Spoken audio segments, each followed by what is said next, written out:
Assalamualaikum warahmatullahi wabarakatuh. Selamat datang di pembelajaran biologi, Nak. Pada pertemuan kali ini kita akan membahas tentang jaringan hewan, di mana pada pertemuan sebelumnya kita sudah membahas tentang jaringan tumbuhan. Ya, di sini Ibu akan menjabarkan konsep dari jaringan hewan. Nah, sebelum kita bahas lebih lanjut tentang jaringan hewan, kita ulas kembali tentang tingkat organisasi kehidupan, di mana kehidupan tersebut dimulai dari molekul, kemudian sel yang merupakan kumpulan dari beberapa molekul, serta jaringan merupakan kumpulan dari beberapa sel yang memiliki bentuk dan fungsi yang sama. Ya, sekarang kita akan membahas tentang jaringan, di mana jaringan nanti akan membentuk organ, di mana kumpulan dari organ akan membentuk sistem organ dan juga seterusnya.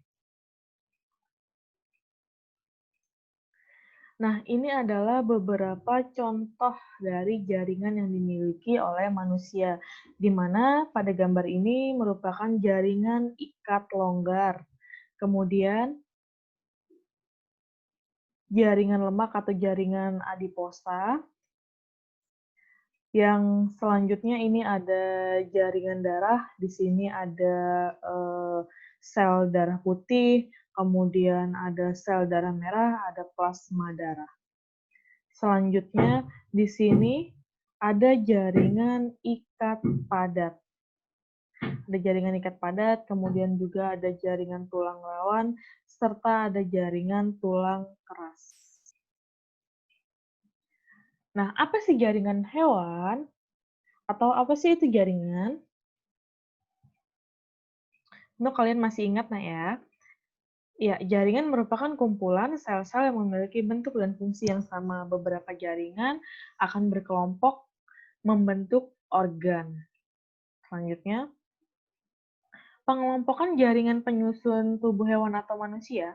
Jaringan penyusun organ-organ tubuh hewan atau manusia dikelompokkan menjadi 4 kelompok, yaitu ada jaringan epitelium, kemudian ada jaringan ikat, ada jaringan otot, dan juga ada jaringan saraf. Pengelompokan ini berdasarkan pada bentuk sel penyusunnya.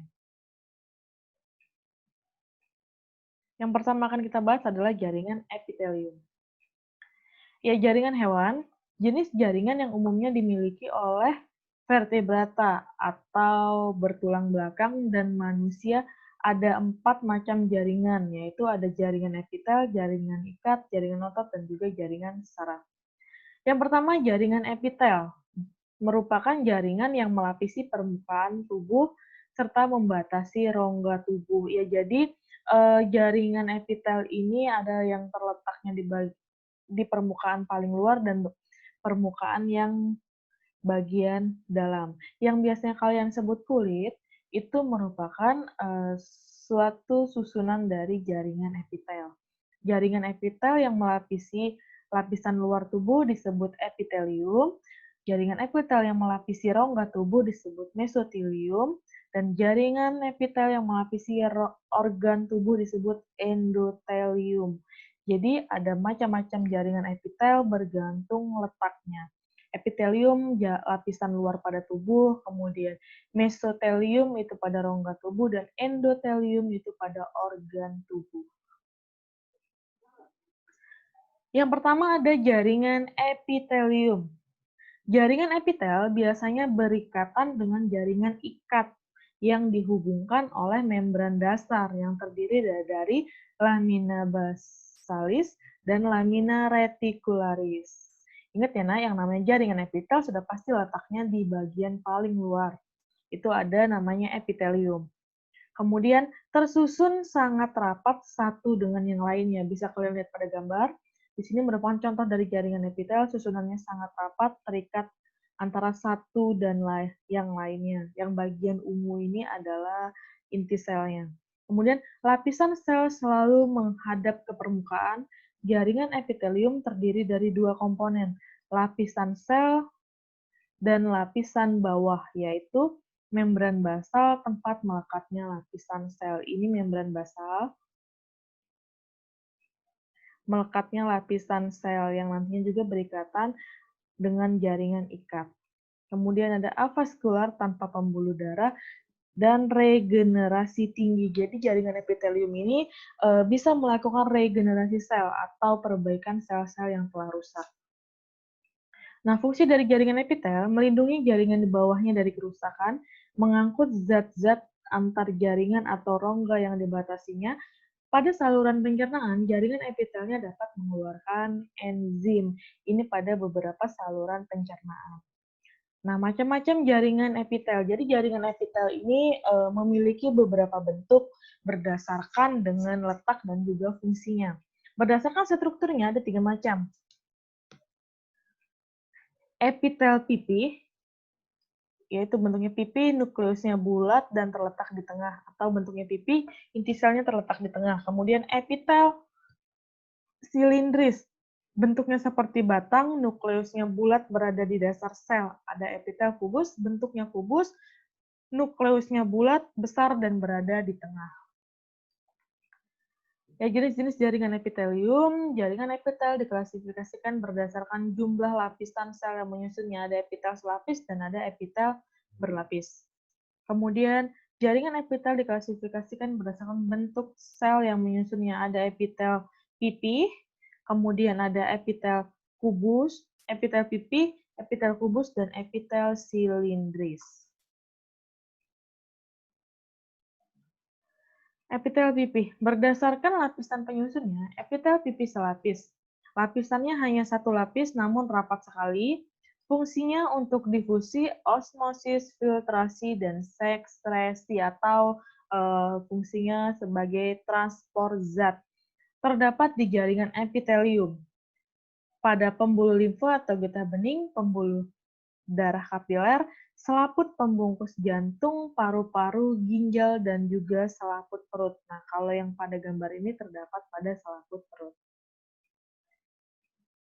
Di mana sel-selnya tersusun sangat rapat, kemudian intinya terletak di pinggir sel.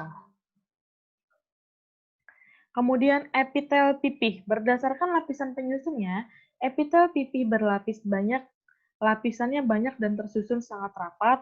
Ya, lapisannya banyak, tersusun sangat rapat. Kemudian fungsinya sebagai pelindung terdapat di jaringan epitelium rongga mulut, rongga hidung, esofagus, telapak kaki, dan vagina.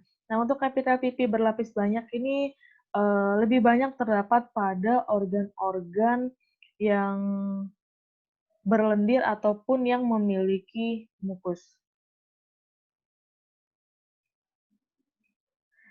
Epitel silindris. Berdasarkan lapisan penyusunnya, epitel silindris lapisannya satu lapis berbentuk silindris. Nih bisa dilihat pada gambar. Satu lapis berbentuk silindris, ini nukleusnya besar dan bulat. Kemudian terdapat di jaringan epitelium kelenjar pencernaan, ini pada kolon. Kemudian jonjot usus, kantung empedu, lambung, dan usus. Jadi untuk epitel silindris lapis ini lebih banyak terdapat pada jaringan, bulangnya lebih banyak terdapat pada sistem pencernaan. Kemudian epitel silindris berlapis banyak.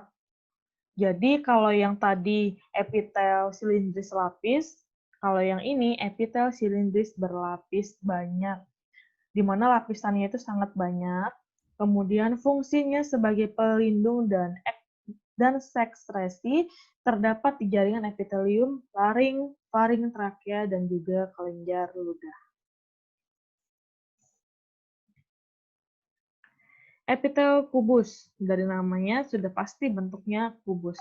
Ya, epitel kubus lapis, lapisannya satu lapis berbentuk kubus, kemudian fungsinya sebagai pelindung dan sekresi, terdapat di jaringan epitelium, permukaan ovarium, testis, lensa mata, nefron ginjal, serta kelenjar tiroid. Bisa dilihat pada gambar, dia terdiri dari satu lapis yang bentuknya kubus dengan inti terletak di bagian tengah. Ini contoh perbesaran epitel kubus lapis yang terdapat pada nefron ginjal.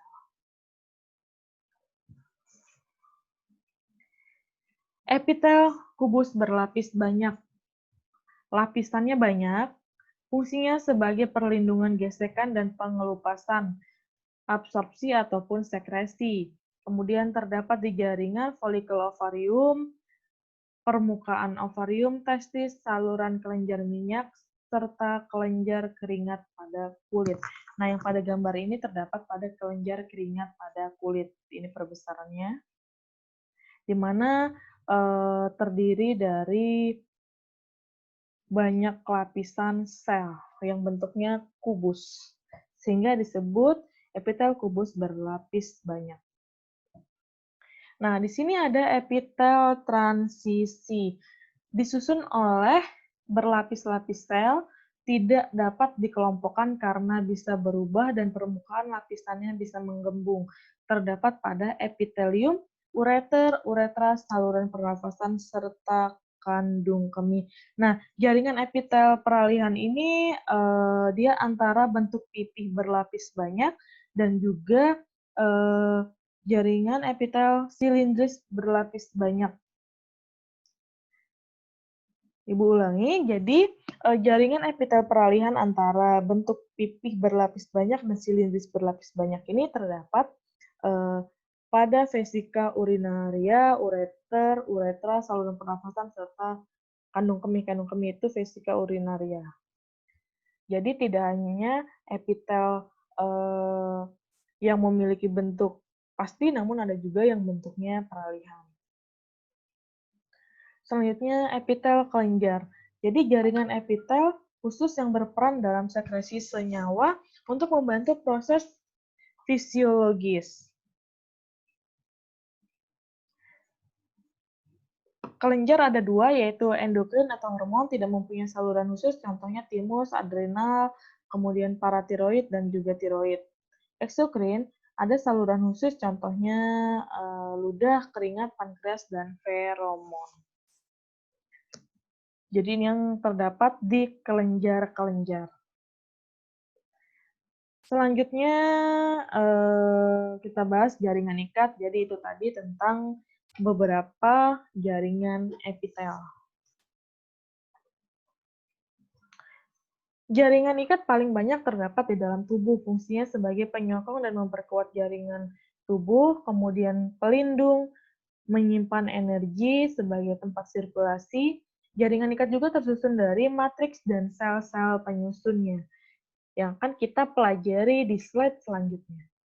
Ya, matriks, salah satu penyusun jaringan ikat, terdiri dari serat dan bahan dasar. Seratnya itu ada serat kolagen, elastin, dan retikuler. Kemudian matriks serat kolagen berwarna putih, sifatnya kuat, kurang lentur, tetapi daya renggangnya tinggi, tersusun dari protein kolagen terdapat pada tendon, tulang, dan juga kulit. Tendon ini merupakan pangkal dari jaringan otot yang melekat pada tulang. Kemudian serat elastin, dari namanya sudah pasti elastis, berwarna kuning, sifatnya lentur, tersusun dari protein mukopolisakarida yang dikelilingi oleh glikoprotein. Terdapat pada pembuluh darah, ligamen, serta tulang rawan pada laring. Ini matriks serat elastin, kemudian matriks serat retikuler. Sifatnya sama dengan serat kolagen, yaitu kuat, kurang lentur, tetapi daya renggangnya tinggi. Tetapi ukurannya lebih tipis, tersusun dari kolagen dikelilingi glikoprotein, berperan untuk mengikat jaringan ikat. Terdapat pada hati, pembuluh limfa, dan juga kelenjar limfa.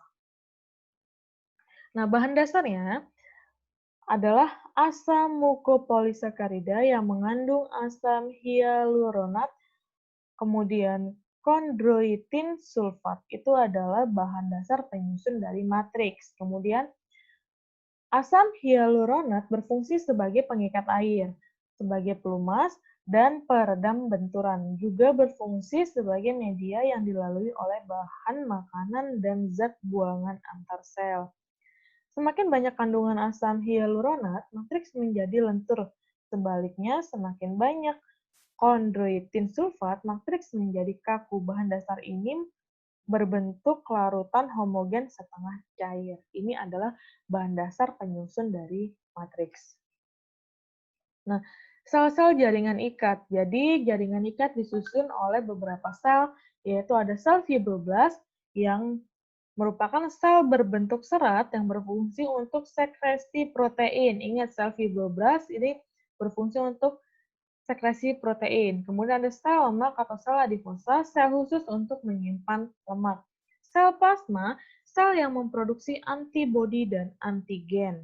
Kemudian ada makrofag, sel yang bentuknya berubah-ubah, bersifat fagositosis atau pemakan zat-zat buangan, sel-sel mati, dan juga pemakan bakteri. Terdiri dari sel tiang atau mast cell adalah sel yang memproduksi heparin, yaitu antikoagulan yang berperan dalam pembekuan darah, memproduksi histamin, zat akibat reaksi sel tiang terhadap antigen yang sesuai berperan dalam meningkatkan permeabilitas darah. Nah, jenis-jenis jaringan ikat itu terdiri dari 7, yaitu ada jaringan ikat longgar, jaringan ikat padat, jaringan lemak atau jaringan adiposa, jaringan tulang rawan, jaringan tulang, jaringan darah, dan juga jaringan limfe. Jaringan ikat longgar, ciri-cirinya terdiri dari matriks yang mengandung serat kolagen, retikuler, dan elastin. Terdiri dari beberapa jenis sel, yaitu sel makrofag, sel plasma, dan sel tiang. Fungsi menyokong organ tubuh dan menghubungkan jaringan satu dengan jaringan yang lainnya. Terdapat di selaput perut, saluran pencernaan, pembungkus pembuluh darah, akson saraf, dan juga kulit. Ini jaringan ikat longgar. Kemudian, jaringan ikat padat, ciri-cirinya dinominasi oleh serat kolagen karena itu bersifat tidak elastis karena terdiri dari serat kolagen. Tersusun dari sel-sel fibroblast, berfungsi sebagai penghubung antara organ-organ tubuh. Jaringan ikat padat terdiri dari dua jenis, yaitu jaringan ikat padat teratur dan jaringan ikat padat tidak teratur. Jaringan ikat padat teratur, misalnya ligamen penghubung tulang dengan tulang, atau tendon penghubung otot dengan tulang. Kemudian jaringan ikat tidak teratur, misalnya pembungkus tulang dan lapisan dermis kulit, ini jaringan ikatnya tidak teratur. Nah, ini contoh jaringan ikat padat teratur pada tendon. Jadi bentuknya dilihat dari serat kolagennya dan juga inti selnya atau nukleusnya, ini dia bentuknya teratur. Nah, yang ini jaringan ikat padat tidak teratur pada dermis. Jadi bentuknya tidak beratur, jarak antar seratnya, kemudian inti selnya itu tidak teratur. Ya, jadi sekian pemaparan tentang konsep dari jaringan hewan. Harapannya dengan konsep tersebut kalian bisa mengembangkan pengetahuan dengan menggunakan materi tambahan yang terdapat pada buku ataupun pada media-media pembelajaran lainnya. Ya, semoga pemaparan jaringan hewan dapat menambah pengetahuan kalian dan juga dapat kalian pahami. Ibu akhiri, wassalamualaikum warahmatullahi wabarakatuh.